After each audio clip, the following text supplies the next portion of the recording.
شیخ سادي د یو نواب میلمه شوی و. نواب ولا روټۍ وکړه، ډېره لویه روټۍ. نوابانو روټۍ خو خدای دې در باندې وخورئ، ډېره اعلی.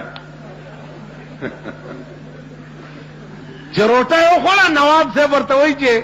شیخ سادي څه مزه یې وه، نو دی ورته وایي چې های نان شیراز، زما د کلي روټۍ چې ده که نه، د هغې ډېر لوی خوند. سبا نواب ورته بیا روټۍ وکړه، چې بیا یې وخوړه، ویل صاحب نن یې څه خوند و، نو دی بیا وایي های نان شیراز. نواب وی چې دا دی په شیراز کې څه خوري؟ نو په درېیمه ورځ چې په نواب کې څومره زور و، نو تمام کړو چې روټۍ وخوړی شو. صاحب نن خو به څه خوند و، دی بیا وایي های نان شیراز. نواب وی بیړۍ غرکشه چې دا دی په شیراز کې څه خوري؟ زما بنیاد وته چرته مړزان او چرګان او ایله او اوسۍ دا ټول مې راټول کړ. دی وایي های نان، زه چې زه کله شیراز ته رالم،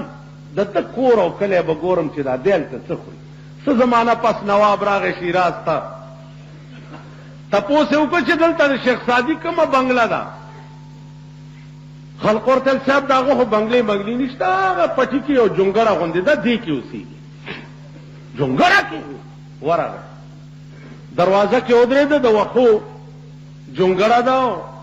دروازه کې आवाज وکړو چې سادیا شیرازیا نامت بسا.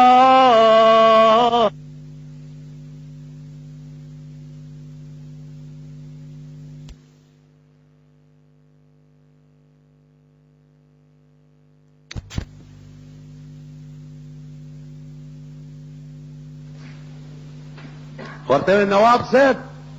تا څه وویل؟ پلار مې کور کې نشته، هغه الفاظ بیا ووایه چې زه جواب درکړم. اوړه لوري ورته ویم به ووایي چې سادیا شیرازیا نامت بساست.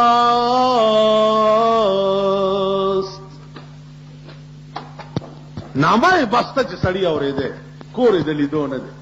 ماشومه ورته څه وایي؟ وایي پلار مې نشته، خو د دې خبرې جواب واوره. نواب صاحب قافله رفتن د ماهم مې رویم، قافله رفتن د ماهم مې رویم، از برای چند روزی خانه بس. ورته نواب صاحبا دنیا ټوله لاړه او مونږ هم ورپسې روان یو، د یو څو ورځو اوسېدو دپاره دغه جونګړه بس ده. نواب په جړا شو، ورته وایي بچیه ته لږ بیا ووایه. ورته وایي قافله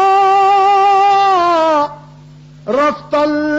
د ماهم مې رویم، از برای چند روزی خانه بس. نواب صاحب دنیا ټوله لاړه او مونږ هم ورپسې روان یو، د یو څو ورځو اوسېدو دپاره دغه جونګړه بس ده. نواب ورته وایي ما ته د یو لوی را یاد راتازک، ابراهیم ابن ادهم ډېر لوی بادشاه و، نیمه شپه ده په پالنګ کې په خپل محل کې پروت دی، یو سړی پاس ګرځي په کوټه. ابراهیم ابن ادهم आवाज کې څوک وی صاحب غویانو والا ما غوی رانه ورک. ورته د خدای بنده دا د بادشاہ محل دی، دلته سړی نشي راننوتی، غوی کوم ځای راغو؟ بیا غوی پاس په کوټه کې. ورته ښه دا د بادشاہ محل ته سړی نشي راتلی؟ وی نه. وی غویان هم نشي راتلی؟ وی نه. نو که دې محل ته غوی نشي راتلی او سړی نشي راتلی، کنه جی دومره لویه پابندي ده او ما ته وایي چې دلته غویان لټې نو تم پروت په پالنګ کې اواز کوي چې زه خدای لټوم نو خدای په پالنګونو کې چاته نه ملایي بادشاہ وی خوا ټوله شپه یې ویښه تېره سحر دربار ته راغی ناست دی پریشان دی دماغ همغه سړی چې د شپې د غویانو والا په شکل کې راغلی او سهار د اوښانو والا په شکل کې راغلی او تر ګرځي سینتري ته تپوس کوي چې څه ګورې وی جي اوښ رانه ورک خدای بنده ته بادشاه ناست دی وزیران دي دربار لګېدلی ده دلته اوښان لټې وځه ابراهیم ابن ادم دننه واورېد ویل علیا دننه یې راولئ وی نیو دننه یې پېښ وی څه لټې کاکا وی صاحب اوښ رانه ورک وی کاکا تا سسری خو نه دی چې اوښان پکې راځي وی جي معافي غواړم سهار سکولی شي دا په کولو غوږونه اوري دا زما دا هلکان یې اوري دا دغه سرونه م چې پرېښي دي لیډي ډیانې شرمېدلی ملک شو زمون پرتګیستلی مخ شو زمون ښځې او سړي ټول په شرمونو و شرم سړی چې سهار را پاسي وایي خدای دا څه بد دې را سره کړي دي چې ښځه وی ډېر بخوي سړی چې په میک اپ شروع وکړي ښځه غریبه لس میلم تلي چې د ده میک اپ نه خلاص دا ملک تباه دی دا ملک د هلاکت او د تباهۍ په پلیټ فارم ولاړ پاکستان ټول عمر د پیرنګیانو جوکر ملک پاتې شوی جوکر تاسو خپل تهذیب نشته د انګریزانو سرونه به ګورئ نو هغسې سر به جوړوئ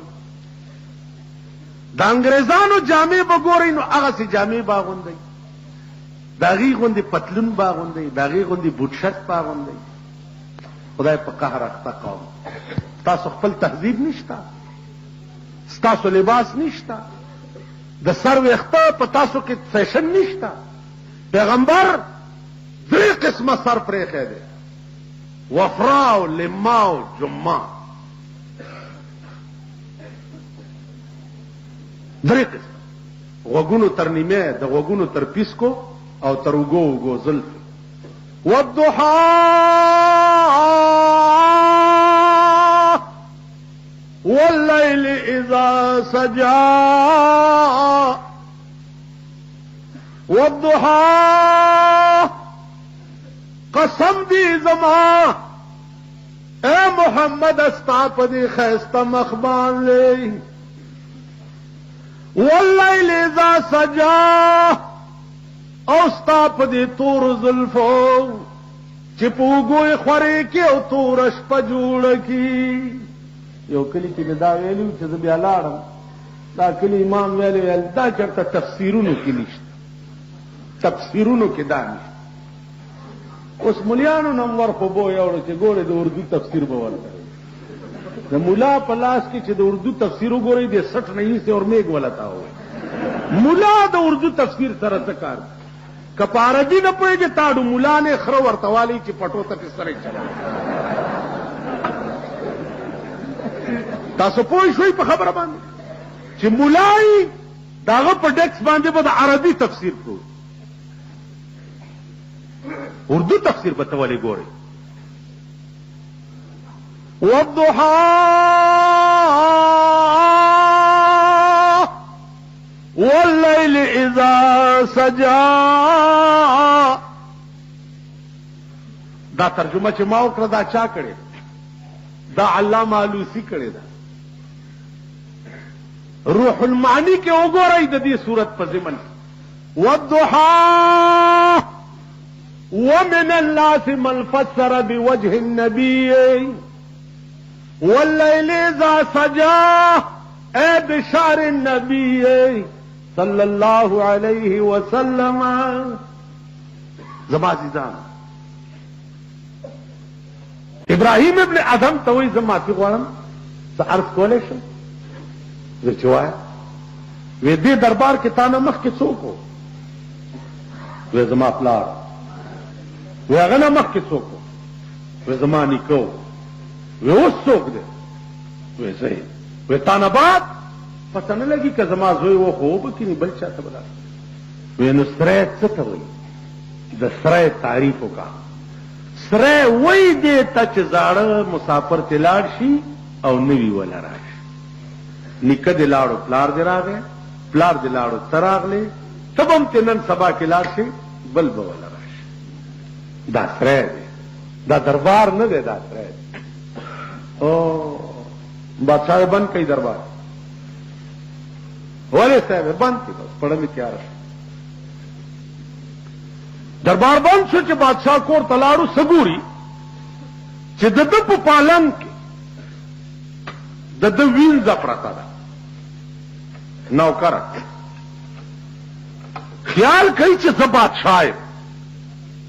او وینځې څنګه دا جرأت وکړو چې د بادشاہ په پالنګ کې سملاست نو لخته راواغسته او یو څو لختې وواله اوینځه چې راپاڅېده ډېرې وخندل بیا یې وجړل بادشاہ د لاس نه ونیوه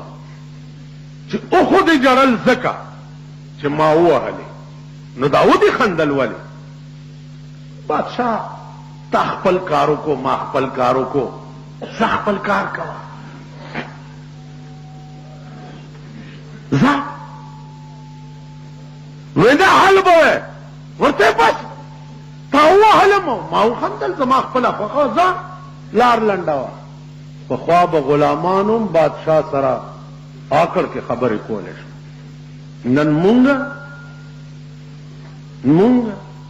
په دې اخبارونو کې به تاسو ګورئ چېرته دا وزیر په دوره تللی که او چاله څه ورکوي نو دا ګیرې والا ورته ولاړي نو هغه ته ګوري نو هغه ورته هسې خله چینګه نیولي ده هلکه خوله راټوله که خوله دې د مرګ په ناره بند شه هغه لا درته کتلي نه دي که درته یې وکته نو خوله چینګه که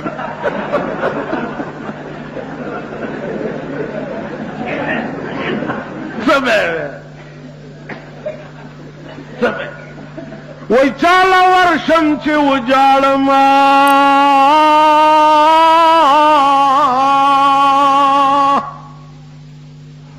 چاله ورشم چې وجاړم تینا دین اسلام غواړم چاته وی ویزه ده بادشاہ ته وی ځه کار کوه وینا بچیا حل بوي ورتلو بادشاہ د ډېرې زمانې نه مې دار مانو پزړه کې چې دا پالنګ دا ډبل بیډ چې بادشاہ پکې سر نګون پروت وي او د بېغمۍ خوبونه پکې کوي چې د دې مزه به څنګه وي د ډېرې مودې نه مې دار مانو نن مې هغه ارمان ووتو مزه مې د پالنګ واغستا زړه مې خوشحال شو ځکه مې وخندل ویل نو دا ودې جړل ولې ویل بادشاہ ومې جړل ځکه چې په دې پالنګ کې ما 10 منټه تېر کړه په دې پالنګ کې ما 10 منټه تېر کړه ماله خو دومره سزا میلاو شوه اے خدای چې څوک شپه او ورځ پکې پراته وي چې هغوی له به څومره سزا ورکوي الله وینځه ده بادشاہ له هغه خبره وکړه چې په زړه کې ورته درد اوبه کوي چېرته اوبه کوي تسبیح خو آسان شی دی ګیره پرې خولم آسان کار دی ټنډی په سب سره مګل مګل چې تور داغ پې جوړ شي دا هم آسان کار دی ګران کار څه دی ګران روان کار تسبیح پلاس کې په جمعات کې کېناستل خو خوان کوي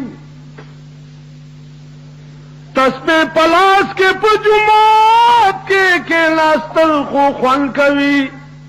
لیکن تورا پلاس کې په میدان کې ودرېدل ډېر خوان کوي دا ډېر ګران حق ویل او بیا هغه چاته حق ویل چې دا ځای دی وهي د دې ځای د وهنو یری پکې